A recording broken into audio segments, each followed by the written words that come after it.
దయచేసి ఈ మాట చెప్పండి. అంటే నేను సంఘాల నాయకులందరితో పాటు మత్స్యకారి పెద్దలందరితో పాటు చాలా మంది యువతను అడిగాను. దాదాపు 8-9 మంది యువతతోనే ప్రత్యేకించి అడిగాను. చెప్తే వాళ్ళు చాలా ప్రోగ్రెసివ్గా ఉన్నారు.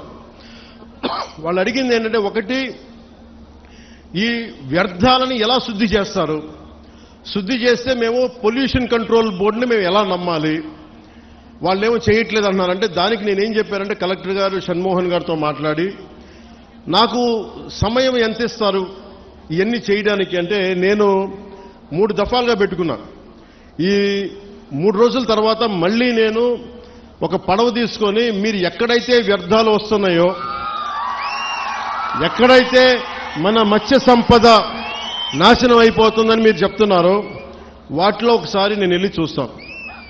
ఎందుకంటే ఒక మత్స్యకారుడిలాగా వెళ్ళాలి అంటే నేను కూర్చోబెట్టి 4 గోడల మధ్య ఉంటే ఇది నాకు మీరు అది అర్థం అవడం కంటే కూడా పేపర్లు తీసుకొని ఆ రిపోర్ట్ చదవడం కంటే కూడా మీరు లోపలికి వెళ్ళి వేటలో వెళ్తే ఎలా ఉంటుందో అలాంటి పరిస్థితుల్లో మీరు ఏమి అనుభవిస్తున్నారో అది చూడడానికి నేను కూడా పడవ తీసుకుని ఒక 2-3 రోజులు తర్వాత ఇక్కడే మన కాకినాడ పోర్టు నుంచే మొత్తం వెళ్ళి ఈ కోస్టల్ లైన్లో ఎక్కడైతే పొల్యూషన్ ఉందనేది మన మత్స్యకారు యువత కానీ నాయకులు కానీ వాళ్ళు చూపించిన ప్రదేశాల మేరకు నేను వెళ్ళి దాని నుంచి నేను స్వయంగా నేను పరిశీలిస్తాను. 1. 2, అసలు పొల్యూషన్ ఆడిట్ చేయమన్నాను.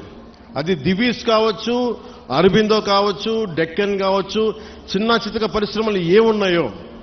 అలాగే నిమ్మకాయల చినరాజప్ప గారు కూడా మాట్లాడుతా పెద్దాపురం నుంచి ఆయన కూడా ఏమన్నారంటే, సార్ ఇక్కడ ఇది ఒక్క సమస్య కాదు, దాదాపు 27,000 మంది ప్రత్యేకించి ఒక పరిశ్రమ ఉంది పెద్దాపురంలో. అది కూడా కాలుష్యం కాలువల్లో వదిలేస్తున్నారు. ఆ కాలువలు మనం ఉప్పాడ దాకా వచ్చేస్తున్నాయి, కాకినాడ దాకా వచ్చేస్తున్నాయి.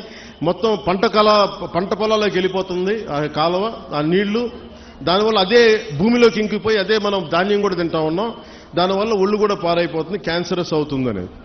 సో నేను పెట్టుకుంది ఏంటంటే, మనకి చాలా ఈ అభివృద్ధితో పాటు మనకు కావాల్సింది ఖచ్చితంగా పర్యావరణ పరిరక్షణ కావాల్సిందే మనకి. దాంట్లో నేను ఎక్కడ కాంప్రమైజ్ అవ్వట్లేదు. దాన్ని ఎక్కడా కూడా నేను మిమ్మల్ని వంచాలని కూడా నేను ప్రయత్నం చేయట్లా. నాకు మీకు కుదరినప్పుడు నేను రాజకీయాలు వదిలేసి వెళ్ళిపోతాను తప్ప నేను మీ న్యాయం చేయలేనప్పుడు నేను కూర్చోబెట్టి నాకు నిజంగా మీ గుండెల్లో పెట్టుకున్న అభిమానం కంటే కూడా నేను పదవులుగా నేను చూడండి. కాకపోతే ఈ పదవి ఉన్నది చాలా మందితో కూర్చొని సామరస్యపూర్వకంగా ఎలా పరిష్కారం చేయాలి అన్నదే నా తపన. సో నేనేం చెప్పానంటే, ముఖ్యంగా నేను చెప్పింది ఏంటంటే, అసలు ఎంత పొల్యూషన్ జరుగుతుంది ఆ ఆడిట్ని ఒకసారి చేయమని చెప్పాం. ఆడిట్ చేద్దాం, అసలు ఎంత కాలుష్యం ఉందనేది చెప్తే అందరూ అడిగారు. షణ్మోహన్ గారు మొత్తం సంఘాల నాయకులందరితో మాట్లాడి, అక్కడ ఉన్న యువతతో కూడా మాట్లాడి, ఈరోజు దాదాపు 100 మంది పైగా వచ్చారు. వాళ్ళందరితో మాట్లాడి మీ ప్రతినిధులుగా మేము అడిగింది ఏంటంటే, షణ్మోహన్ గారు, కలెక్టర్ గారు, కనీసం మాకు 100 days టైం ఉంటే దీని మీద యాక్షన్ ప్లాన్ చేద్దామని ఒకసారి, అంటే ఎలా చేద్దాం దీనికి సంబంధించి.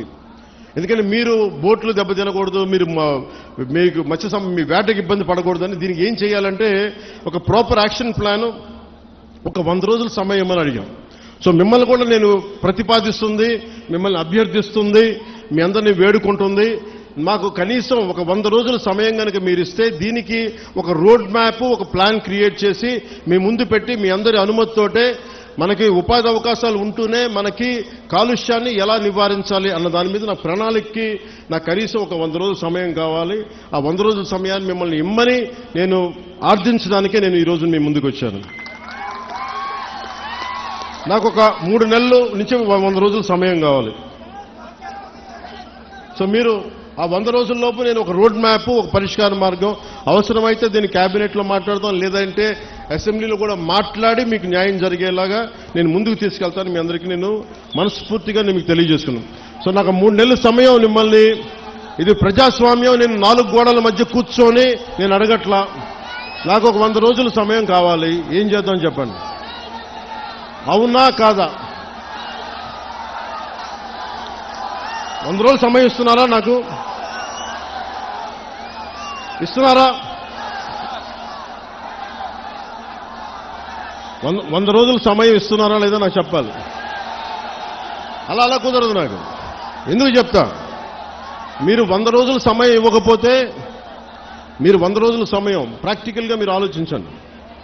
100 రోజులు సమయం ఇవ్వకపోతే, ఎందుకంటే రాత్రికి రాత్రి పొల్యూషన్ ఏం జరుగుతుందో మనం ఆడిట్ చేయడానికి కూడా చాలా టైం పడుతుంది. ఆడిట్ చేసిన తర్వాత వ్యర్థాలు ఉన్నాయి అంటే వీళ్ళకి ఎందువల్ల వ్యర్థాలను విడుదల చేస్తున్నారు? ఎందుకంటే మీరు 4 రోజులు ధర్నా చేస్తే 5వ రోజు పరిష్కారం నిజంగా రాదు. ఎందుకంటే దీని వెనక చాలా ఉన్నాయి. పరిశ్రమలు మనం ఇచ్చింది కాదు, వైసీపీ నాయకులు ఇచ్చింది. వైసీపీ నాయకులు ఇచ్చిన పరిశ్రమలు మన కూటమి ప్రభుత్వం వచ్చిన తర్వాత ఇచ్చిన పరిశ్రమలు కాదు. సో అందుకని అలా అని చెప్పి వాళ్ళలాగా భయపెట్టి పారిశ్రామికవేత్తలను భయపెట్టి పారిపోతే అది దేశపరంగా ఇంకోలాంటి సంకేతాలు వెళ్తాయి, అదో ఇంకో సమస్య ప్రారంభమవుద్ది. సో మేము ఆలోచిస్తుంది వయా మీడియాగా మధ్యలో పొల్యూషన్ రాకుండా, మన మత్స్య సంపద చనిపోకుండా ఎలాంటి పరిష్కారం వెతకాలి.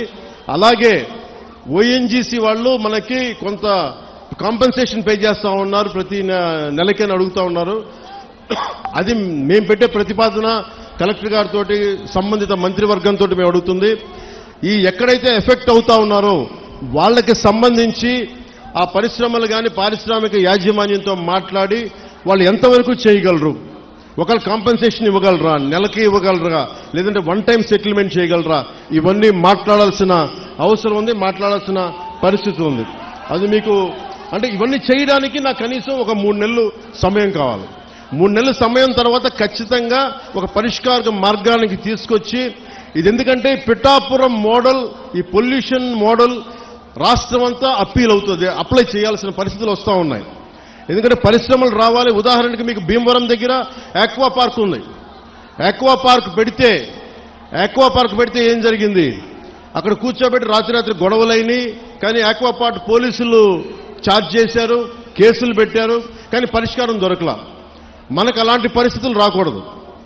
నేను ఒకటే చెప్పాను, జనసేన నాయకులకు కావచ్చు, ఇంకే నాయకులకైనా కావచ్చు, ఎవరైనా సరే ఈ కాలుష్యాన్ని అర్థం చేసుకొని దీని మీద మీకు కథ చెప్పేవాళ్ళు కావాలంటే ఈ రోజుకి మీకు కూర్చోబెట్టి ఆకాశాన్ని చెప్పేస్తా, 3 రోజులు అయిపోతుంది సమస్య, నేను మాట చెప్పేయగలను.